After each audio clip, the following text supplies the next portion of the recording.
End of Sprint 14, codenamed Silicone. If anyone has any silicon jokes, I couldn't find any that were any good. So feel free to put them in the chat. And to kick us off, taking a look at what's going to be shipping in 4.40, hand it over to Sharon and the endpoint operations team. Thank you, Luke.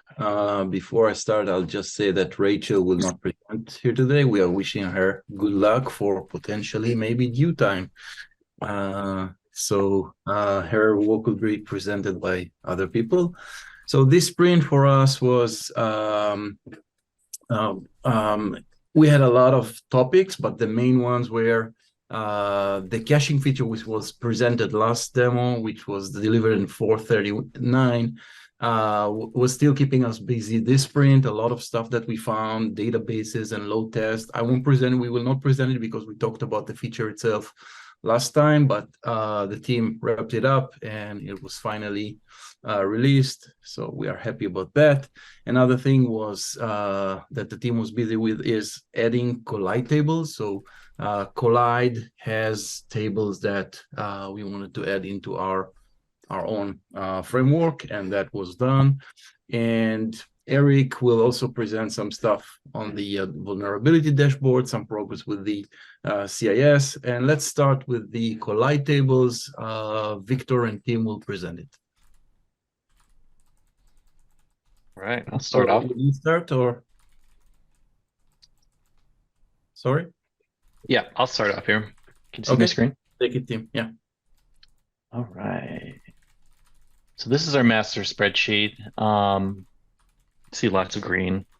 I mean, lots of red. It turns out a lot of the tables that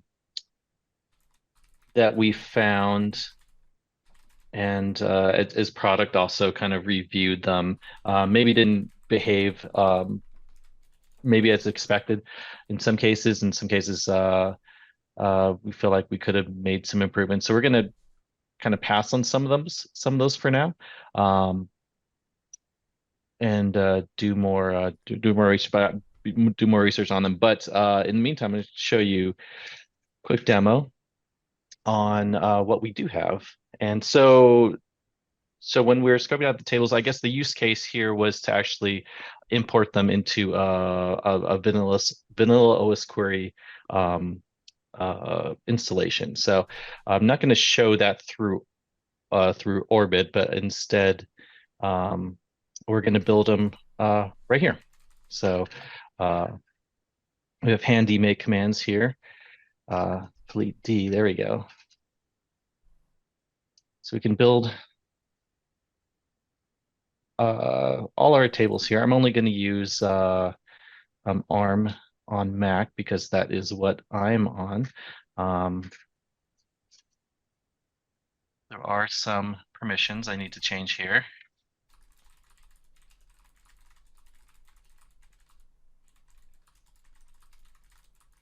And then for demo purposes, I'm going to use, I'm going to import them into OS Query AI. So that's what's happening here. So cool.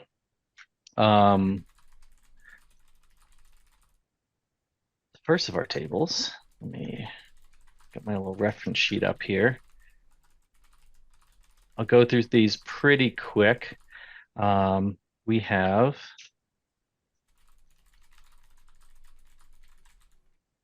app icons.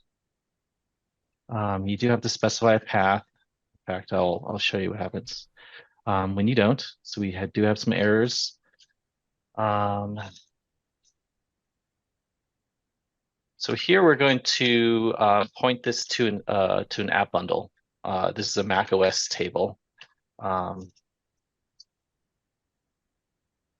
just point it to Safari. That's easy. Oops. And there's our image. I'm not exactly sure what the use case is for this. I imagine someone else out there might be able to let us know. Does anybody on this call know why someone would use this?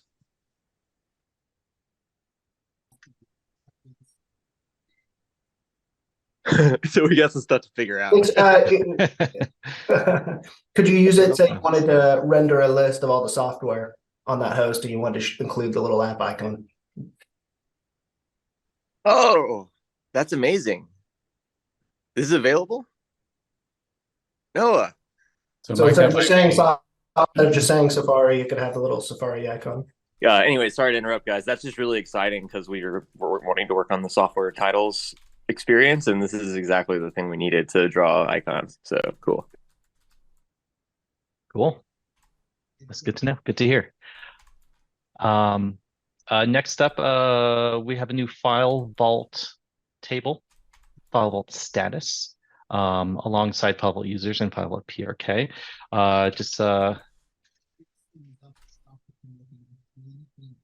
There you go. File vault is on. I believe it's just a binary result there. Next up is Firefox preferences. And I'm not going to type that in because you do need to specify the full path.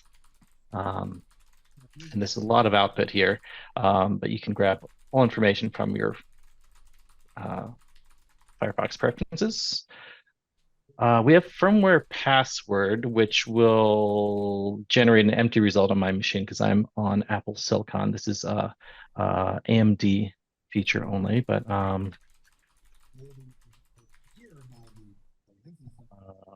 firmware, there we go. Another thing you might notice as you kind of go through these tables all have some extra logging. So if you notice some logs in your outputs, at least when you're running interactively, that is expected. Last but not least on Mac OS is IOReg.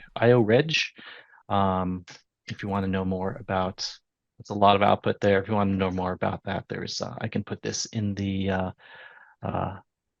demo notes as well. It's a good reference here. And I will pass it on to Victor for Linux tables. Before we do that, I just want to add one more comment about the table. So we had a decision with Noah to only put things that we know that are not a duplication and we know what they do. But after the infrastructure work was done, it'll be significantly easier to add any other table. It's typically a line, or if maybe some dependencies, no more than that.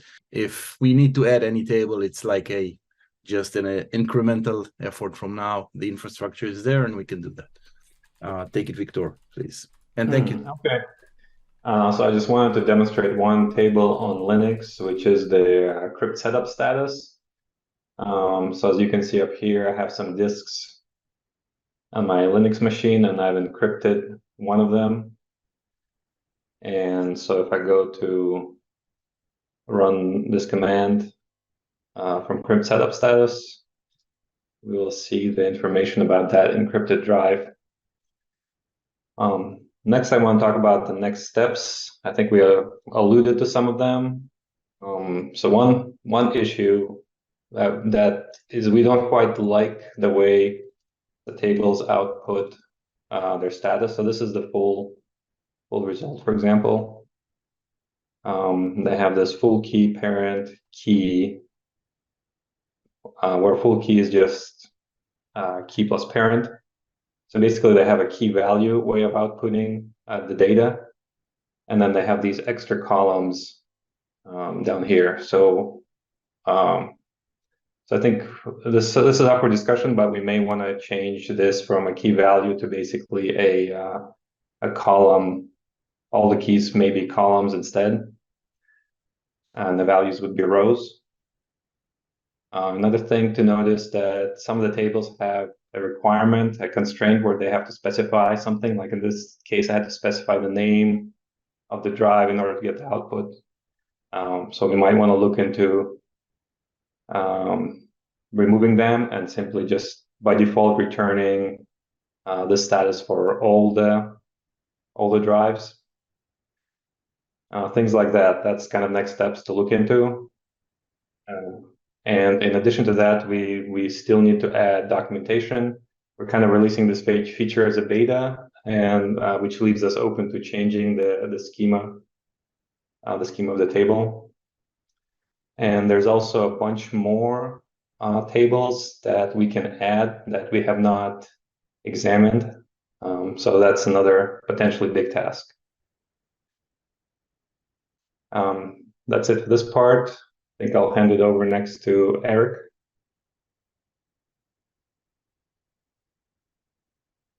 Yeah, thank you, Victor.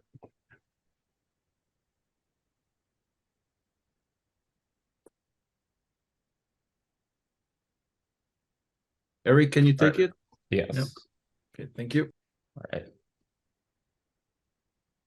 So today I'm demoing new feature we added to the vulnerability dashboard. An update to this priority CVEs table. Previously, we only supported adding vulnerabilities that had been reported by a fleet instance. And this sprint, we added the ability to add vulnerabilities that have not yet been reported. So this form has been updated to accept any CV ID that is in the correct format. So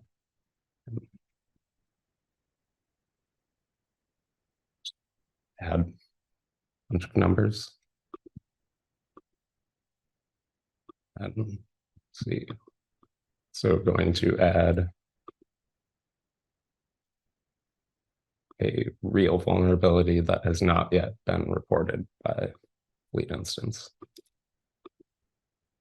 And so vulnerabilities that haven't been reported always have a patch compliance percentage of 100%. This number will update once the fleet instance reports the vulnerability is present, if it ever reports it. And I think that's it. Okay.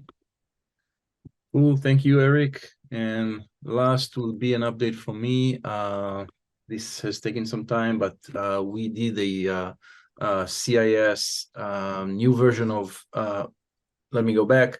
Currently, we have Windows 10 Enterprise CIS support in our policies, and that was version 1 of their document. They released a version 2 with some changelog, so that was done and merged. So it's not part of the fleet server release, but what we consider as shipping it is when the code is there, so the customers can just pull the code from our repo. So it's there, and that is something else that is part of the, I don't know, the sprint, the release. With that, we finish the product features part. We'll go back to the improvements and fixes after it, but I think next is MDM. So take it back. Alrighty, thank you, Sharon. Today, our big feature that the whole team had to band together to work through is going to be demoed by Roberto, and it's Windows MDM protocol commands. So up in that Windows compatibility for MDM support.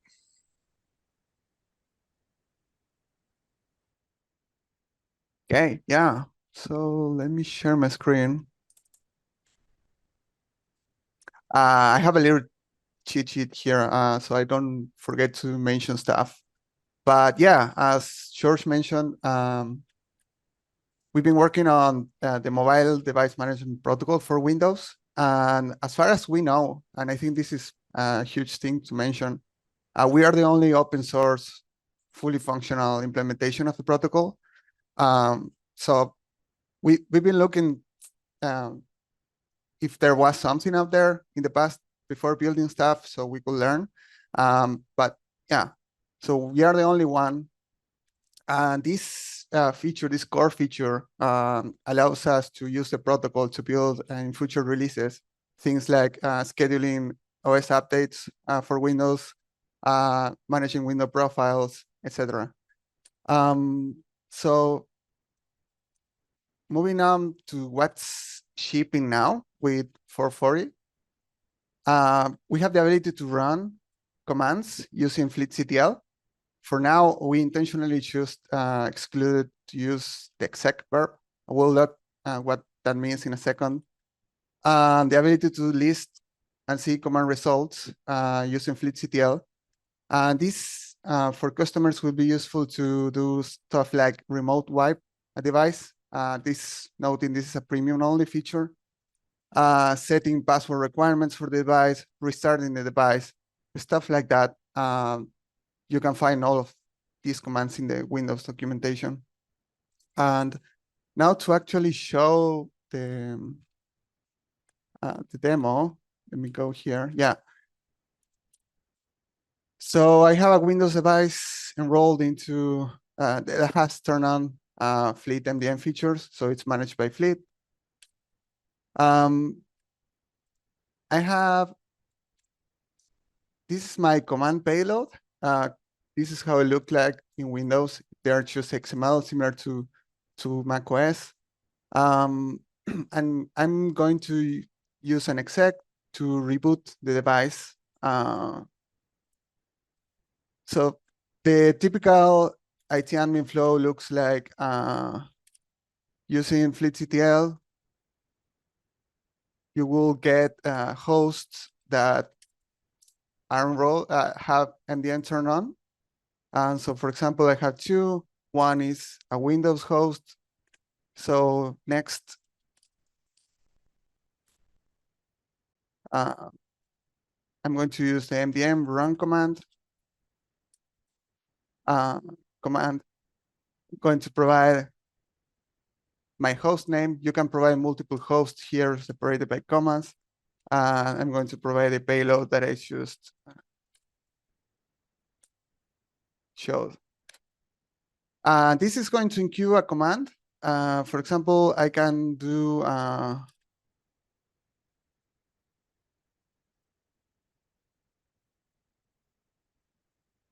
get MDM commands and fleetctl, and I can see that the command is pending. Their commands are ordered chronologically. So the last one, WinQ, is pending for this host.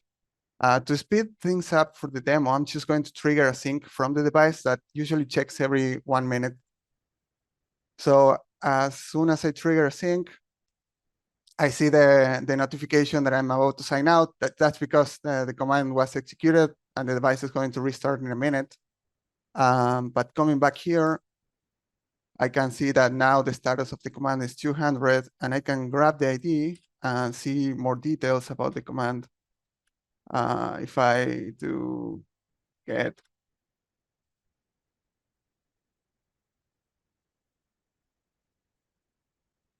if I do this, I can see the full response, so I can debug, troubleshoot issues if the status is something other than 200. Windows commands use like HTTP status codes, so if you provide something wrong for the location URI, you will get like 400, stuff like that.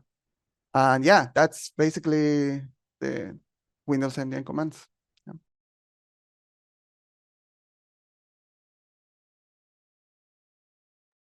Awesome. Thank you, Roberto. And that's it for our latest features for this release. So on to, I believe we have some product features coming from OS Query that I see were added in there last minute. Zach, hey y'all. would you like to give an overview of those? Yes. Yeah. So Mike has asked me to start covering new stuff in OS Query, regardless of who built it, just to make sure that folks are aware of the new things that are coming down the pipe on the OS Query agent side. So I'm going to demo two things that are both related to extensions, and neither of which was built by me or by us at Fleet. And here we go.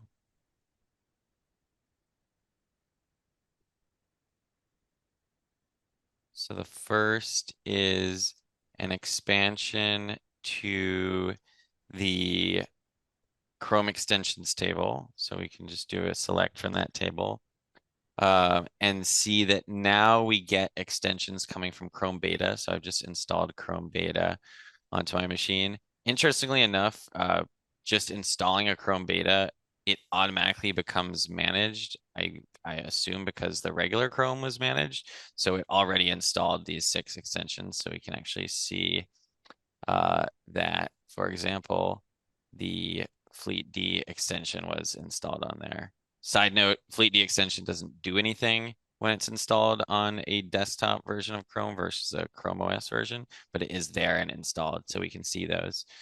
This change also makes the Chrome Edge, which I think is basically the nightly build or the equivalent of the nightly build, those extensions will show up, and then Vivaldi as well. So some more obscure browsers.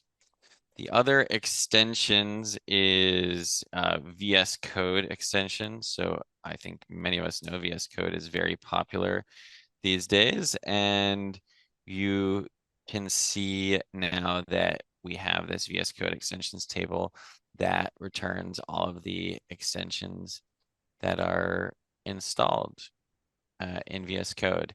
And note that both of these, I'm not sure how familiar folks are with these, but both of these require that if you're not running OS query in the context of a user, if you're running it in the context of root, which is common during actual installs when things are registered to Fleet, then you have to join to the users table, which would look more like this. And then you'll see the extensions for all of the users on the machine. Right now, I'm just running this OS query as my own user, so we don't have to do that. And that is the new OS query features that I'm demoing today.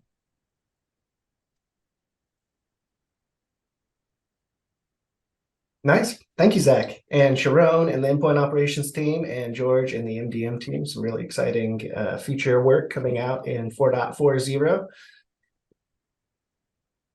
It's not going to pick up my clapping. I don't think they have that yet. Now I'm going to send it back to Sharon for bug fixes and improvements. Okay, thank you. So I'm not sure I mentioned it, but maybe I'll double mention it. So the collide tables work was done by Team Victor and Rachel, so which Rachel was part of it, was presented by Team and Victor, and Jacob will take Rachel's bugs part and will present it. So please take it, Jacob.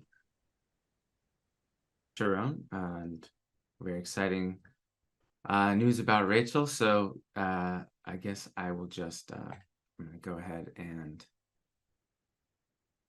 go through all of Rachel and my own work here this sprint. So bug fix work, that is. So number one here is we had an issue with, so these are all tabs of the Fleet UI on a very old commit on main, so they should all be buggy and in order. So let's see, auto-generated policies don't work for the Mac OS version numbers, and I believe, yeah, the decision here was we're just going to remove this modal. So there's an issue when we're looking at for Macs, excuse me. So if we have a Mac host, there's an issue with this auto-generated example policy, and the decision was we're just going to actually remove this modal. So I can give some additional context there. So this was found as part of developing the feature to include the Apple rapid response version in our OS versioning scheme. So we decided it was, instead of keeping up with all these version changes, we were going to just remove that modal. thank you, Victor. So keeping it simpler, just removing the modal, and there, now that link is gone and that modal doesn't exist. So yep, thank you, Victor. And then let's see. So when the global live query setting was disabled, I guess it just errored out when the user tried to run a live query, and we wanted to more gracefully disable the option altogether. So I think that's an advanced option, disable live queries. And when we try to run query,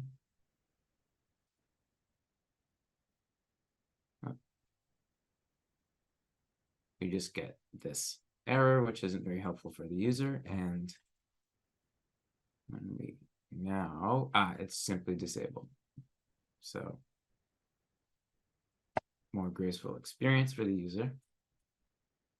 And what else do we have here? Saving an inherited query as a new query uses an inaccurate team ID. Okay. So test 3 should be inherited for apples. Saving it as a new query.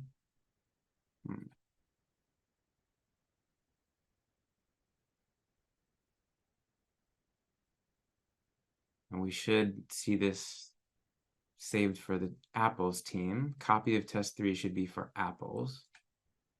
But it is for all teams. I believe that's the issue.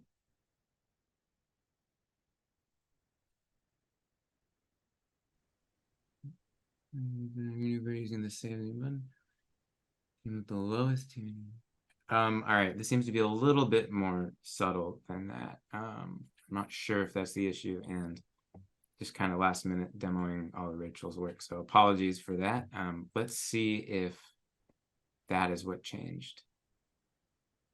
So that new query, you can see, is saved for all teams, which I'm not sure is the bug. If anyone knows.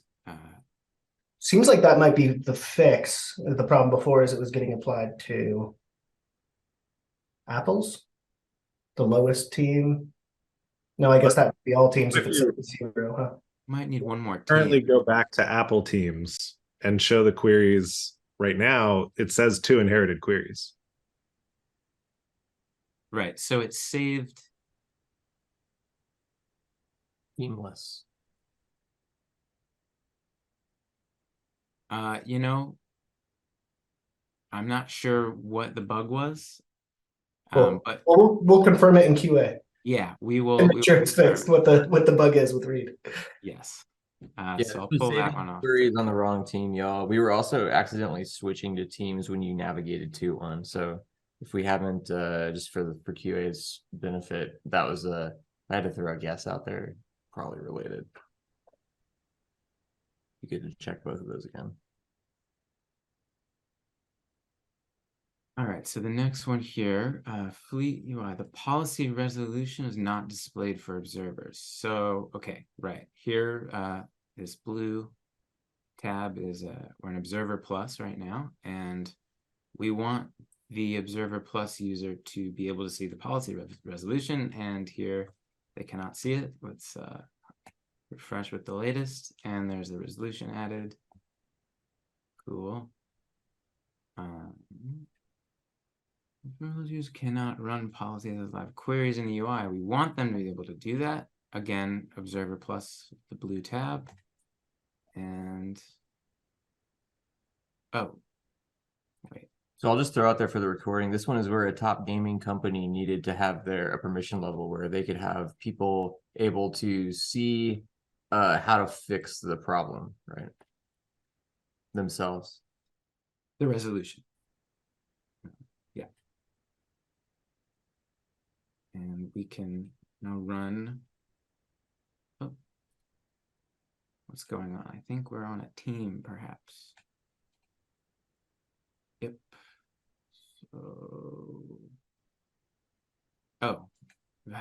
So let's change a policy to a team. Oh, we can't do that, can we? All right. Demo gods aren't smiling here, and we've got enough to get through. I think we will again double check that Observers Plus can run policies as live queries. It looks fixed because before there was no run button. So Oh, the fact great. that the run button's appearing makes me think it's working. Excellent. And we've got switching pages keeps rows selected. Right. So here is the bug. We've got rows 0 and 1 or 1 and 2. Sorry, 0 and 2 or 1 and 3, depending on your persuasion selected. And they're still selected on the next page, which is not what we want. Let's refresh with the latest, and that's fixed. Right. So, yes. Here's the save policy, save query modals, which should be very similarly styled. You can see some help text here is outside of the input, whereas on the save policy, they're all internal to the input field. So let's see what the update did for us.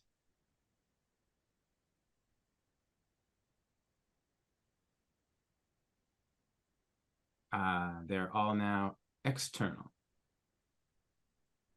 A little more consistent. Right. I've query target host area has one misalignments. Right.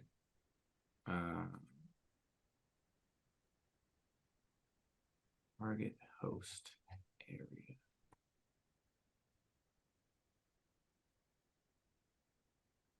Number of hosts targeted is misaligned. So I see. Where's that?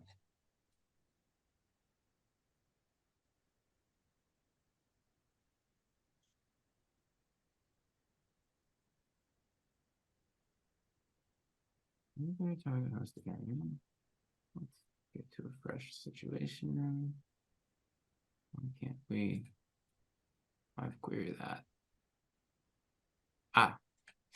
Working as desired. So we're going to re-enable it globally.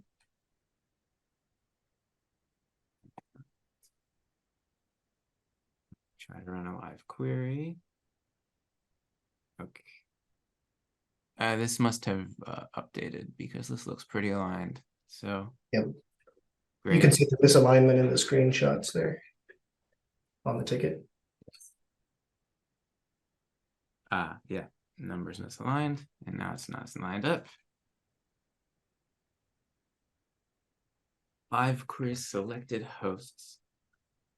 This is similar. Let's see. So this was yeah, you'll have to search, find one with a exclamation. Right, and to get that, just gonna fudge that it's offline real quick. So right, misaligned. Let me get back there.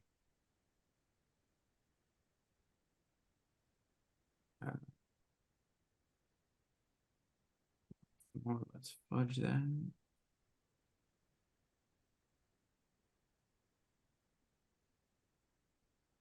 It's lined up, very nice.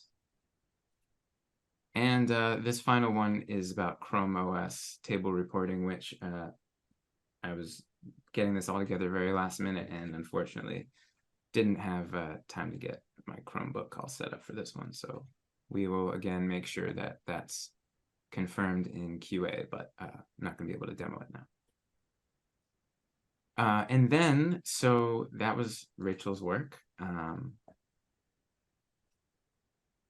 I fixed a small styling bug, and the more interesting bug that took a while, and thank you very much to Gabe and Sarah spending a good amount of time with me, and Haziel as well yesterday digging into. So hopefully this window here has the old version. We had an issue where when the user, theoretically, this was never reported by an actual user, thankfully, refreshed the UI at a certain interval, they would be logged out. So I think it's fixed. This seems to be the fixed version, and for time's sake, you're gonna have to trust me that would log the user out. And to fix that, we identified kind of an inflexibility in the way we were wrapping Axios's error reporting. We made it a little more flexible to give us more information about exactly the nature of the error that was being thrown. And in this case, it was a unique error because we're calling the abort method on an XHR request as it's in flight, as we refresh the page at a very specific time, which was leading to some very interesting and strange behavior. So we basically were able to get, well, the issue was we were getting no information about that error. It was just coming up as an undefined error. We improved our error handling so that we could see more details about that error, and we're able to specifically prevent the clearing of the session token just for these specific errors that have to do with refreshing the page at this right time, which solves the problem. Okay. And that's it. Thank you very much, Jacob. This last bug was very sneaky. It took some time to really get to solving it, but thank you for that. Just reminding everyone, we still have some lists, so try to be concise as much as possible so that we can allow everyone to do that. Next, one other annoying thing for our customers is false positives of vulnerability. It's a false alarm, which they allocate some time, and we finally got big bandwidth this sprint to solve, I think, almost all but one. I need to check, but I think the vast majority were solved. I'll let Lucas and Victor present them. Lucas, you start. Yeah. Hi, everyone. Yeah, so we had a small chunk of the sprint, allocated to these false positives. The other chunk was allocated to load testing. Nothing to show here. But basically, we had these many false positives reported by users and customers. And usually we fix them. Some of them are like specific. So for example, if we look at, so for example, this one. This happens to Cloudflare Warp. There's a false positive. And it basically happens, let me see if I can find the CVE, but basically what happens is that Warp, this is the version of Warp, right? And Fleet ingests, this version from OS query. But MVD uses 2023 here, right? The MVD dataset, if we go to the MVD,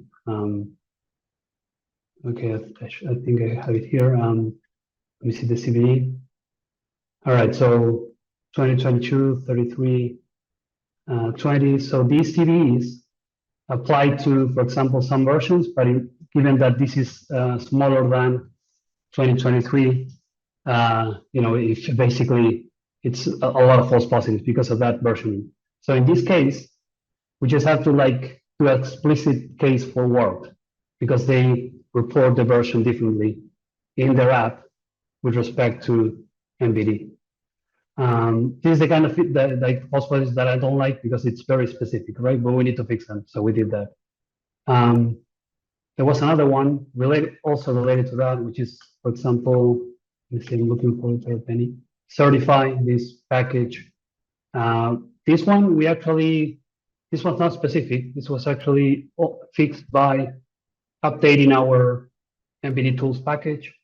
So this one was an easy fix, and actually this is gonna fix more false positives because there was a version comparison bug in the library we use.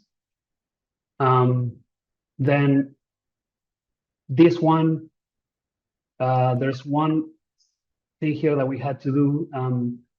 Sometimes we were ingesting software, so let me just look at dog food and see if I can find any. I was not able to, but just a sec. So sometimes we ingest software. So this is a list of software that for some reason doesn't have a version in them. So we have like the package and the version was empty, right? And we were kind of looking vulnerabilities that basically applied to every vulnerability applied to this package because of the bug. So I mean, the fix there was, let's not look for vulnerabilities if we don't have a version, right? We have to fix separately why the package doesn't have a version, right? But in the first place, we shouldn't be looking for vulnerabilities on software that doesn't have a version. Then I think I'm almost there. Chrome extensions. So we started looking at this false positive, and we realized that I went to Dogfood and found the following. So just a sec, I did. Now it's fixed in Dogfood, so I have some screenshots from when it wasn't fixed. So this is Dogfood like a week ago. We had this Postman 556 plugin, and it had this CVE. So 2018, just a sec, bear with me. Where's this? All right, 2020, 2018, 17 should be fine.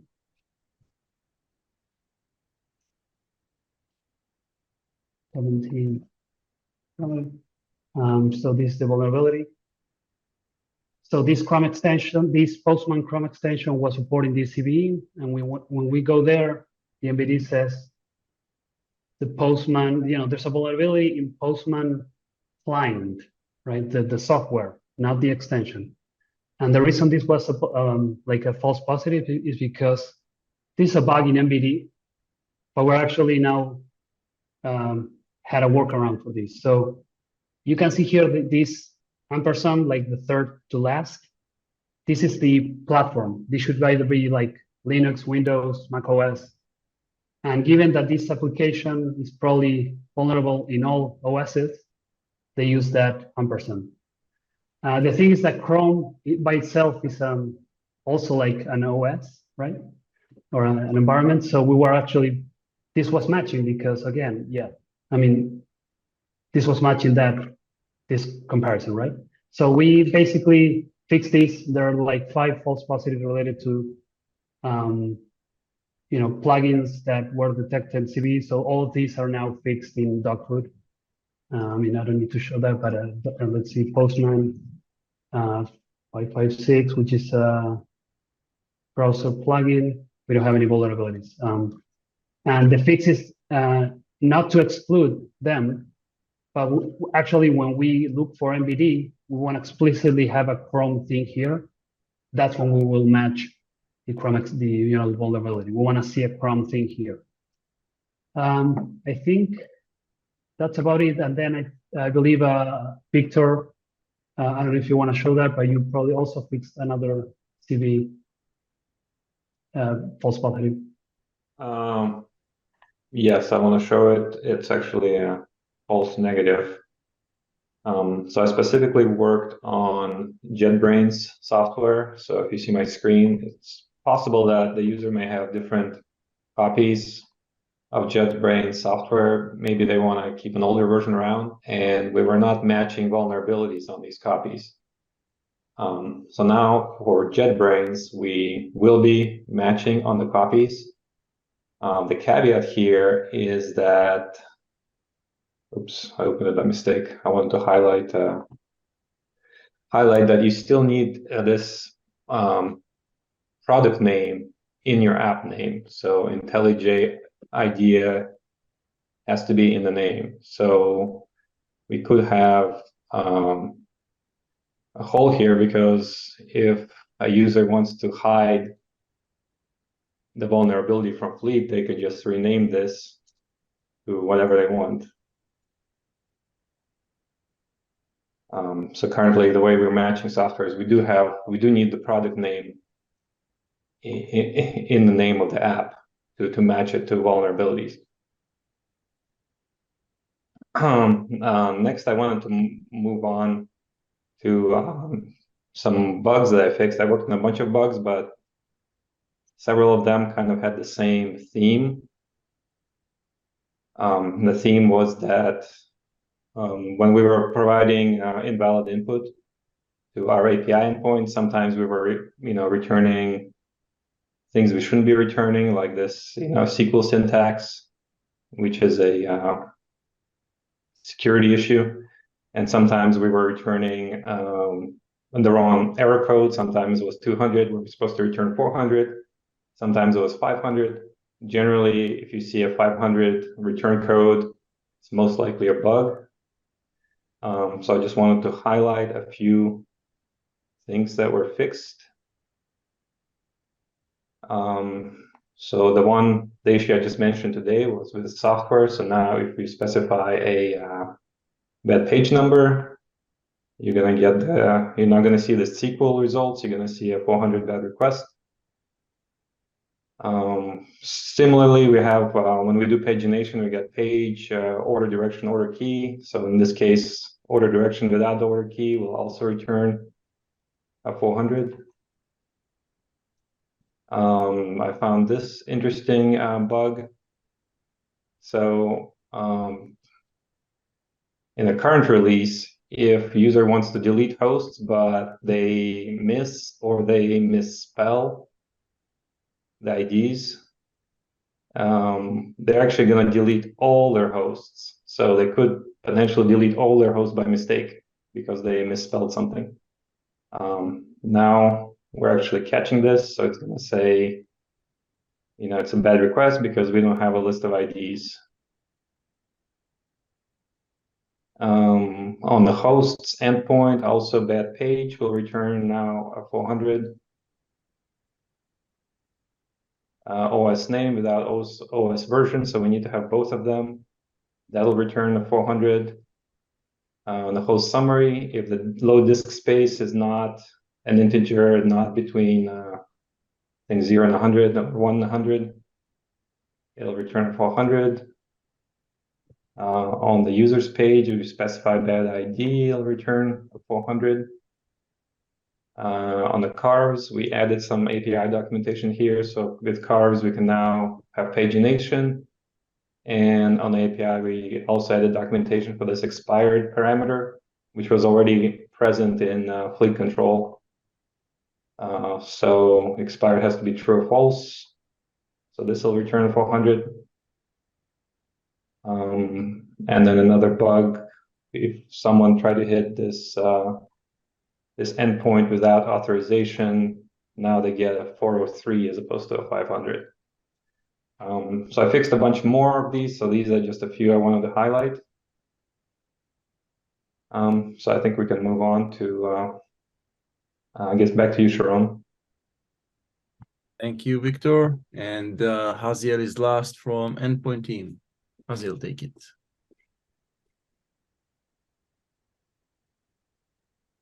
Hey y'all. Still working through a little sickness, so apologies if I have to mute suddenly. Yeah, so like Lucas said, a lot of the time during the sprint was spent on load testing things for the previous release, but I did still get the chance to work on a few bugs. So one of them was this guy. Go ahead and share my screen. Collecting paid customer data. So we basically just made it to where you can't disable customer or like analytics or sending back usage statistics for paid fleet customers. So this was, I think, a fairly simple fix where, and also apologize, I don't have a ton of like stuff pulled together because I got a pretty late start this morning due to being out sick.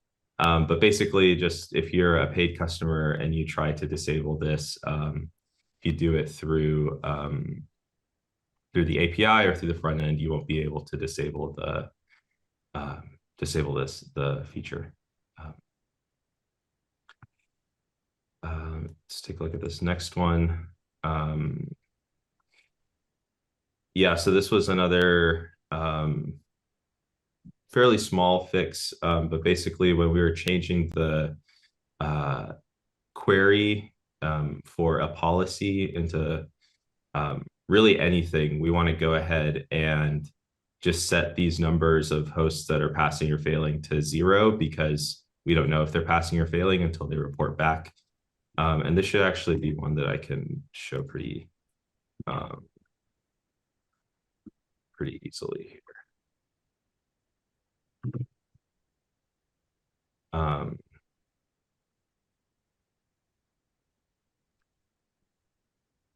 So if we go here to policies, and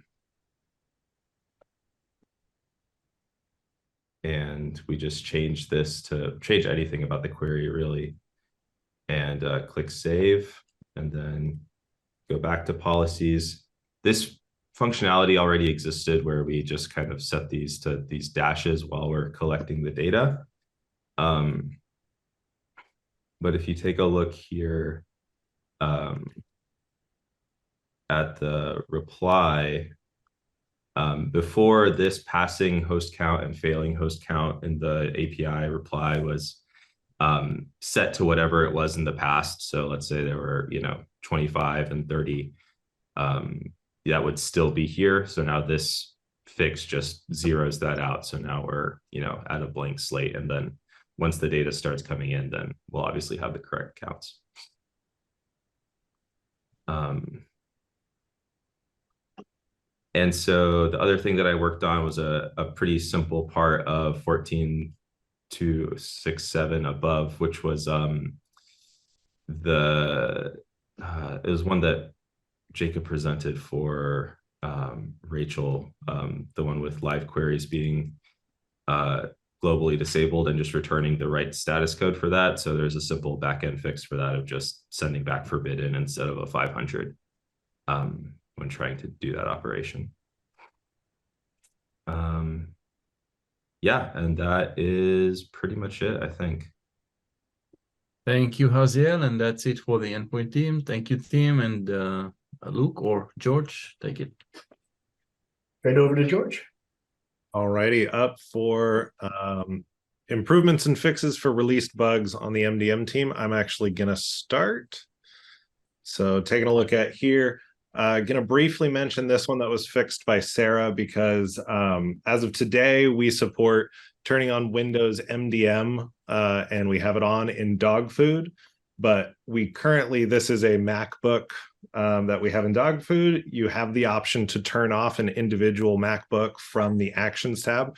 That is currently not supported for Windows. So Sarah just made sure that that action is not available for Windows hosts, even if you have MDM turned on there. So thank you for that.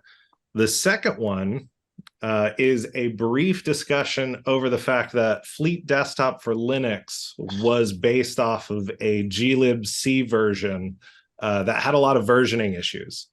The long and the short answer of how we fixed it is moved our systray package from one that required glibc to one that didn't require glibc.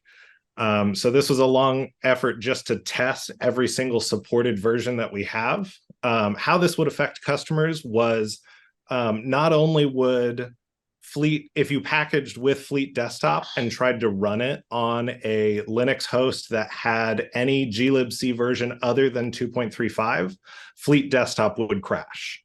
And then secondly, if you were running Fleet Control package from a host that had any other glibc version other than 2.35, you would be unable to create a package. So this fixes both of those things. And then I had to deploy my own tough server so that I didn't mess with production. And I tested on all of these different versions here. We covered Windows, Mac, Ubuntu 22, CentOS, and Fedora Linux. And I answered the question, why wouldn't the desktop icon show up for Fedora and CentOS? And this is because the GNOME project got rid of systray icons completely in their latest version. So you actually have to install a GNOME extension. So I added that to our documentation here. If users of CentOS 8, CentOS 9 Stream, Fedora 38 Plus, anybody using any kind of GNOME variation, they can now get their Fleet desktop icon back. So that was added to the docs. Any questions over that? Otherwise, we'll move on to Gabe.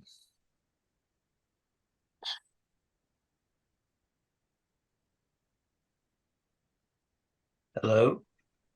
Share my screen.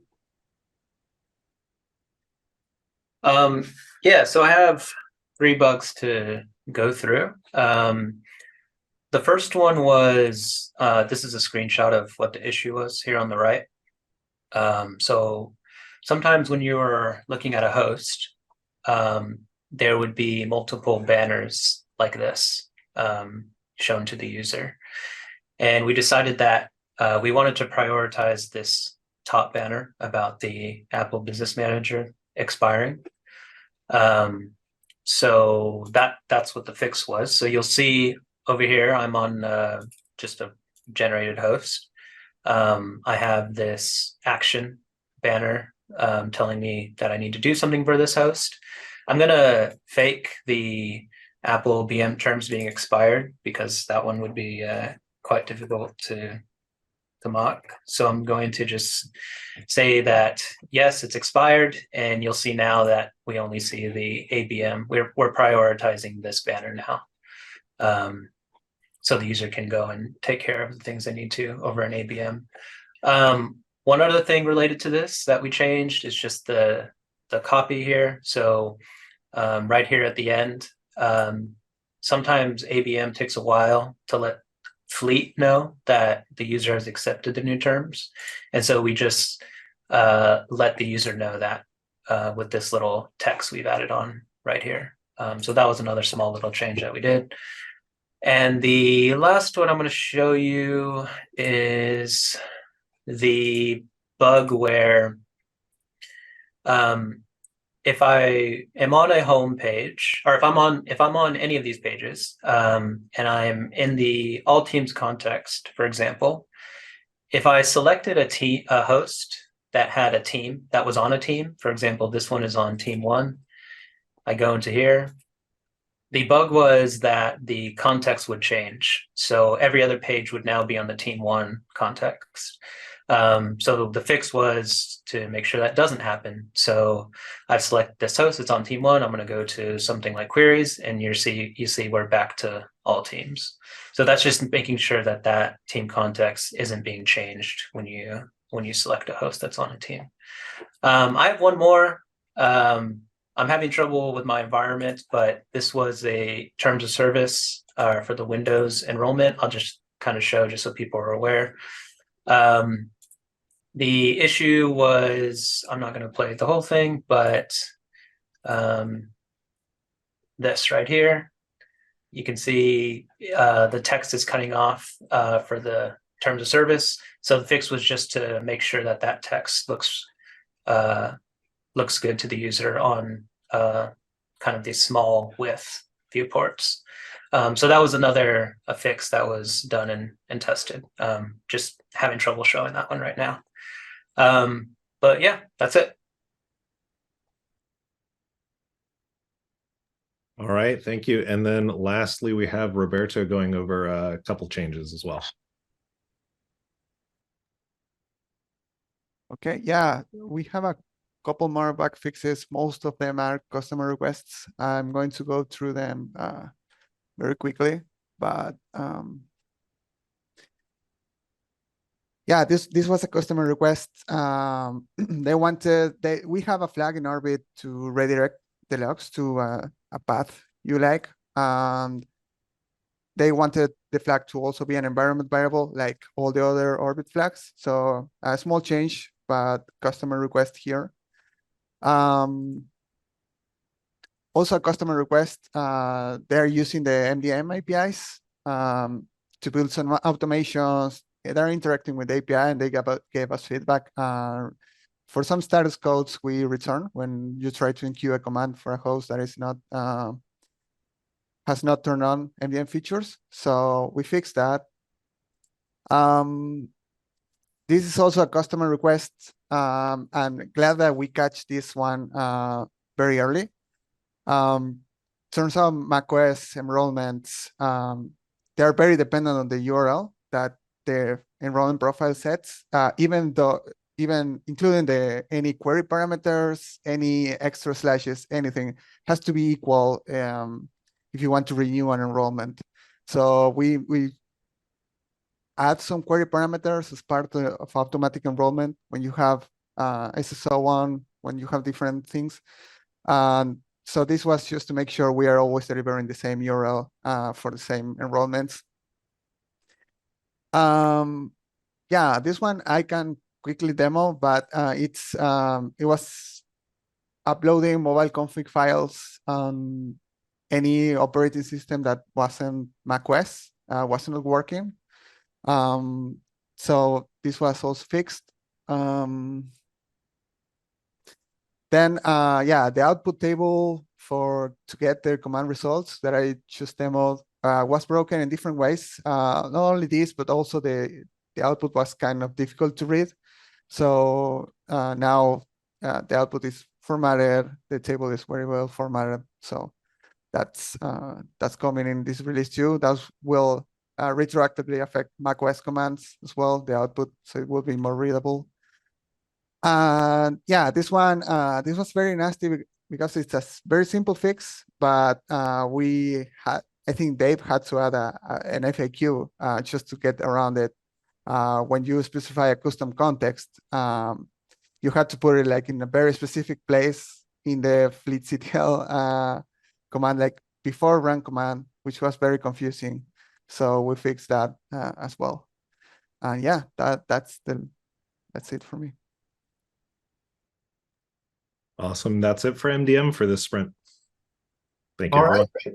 That was all of the improvements and bug fixes across both teams and all the features that we'll be releasing with 4.40. We are currently on schedule for cutting that release. We're targeting end of day today. I'll update in the general channel when that gets published. Our goal is to any bugs that are in review right now, get those merged so we can close them out and include them in the next release and get the release QA'd, which looks like we're pretty close to doing. So I'll wrap up here so we can get back to finalizing the release. Thank you all very much for the great demos, and we'll see you in 3 more weeks.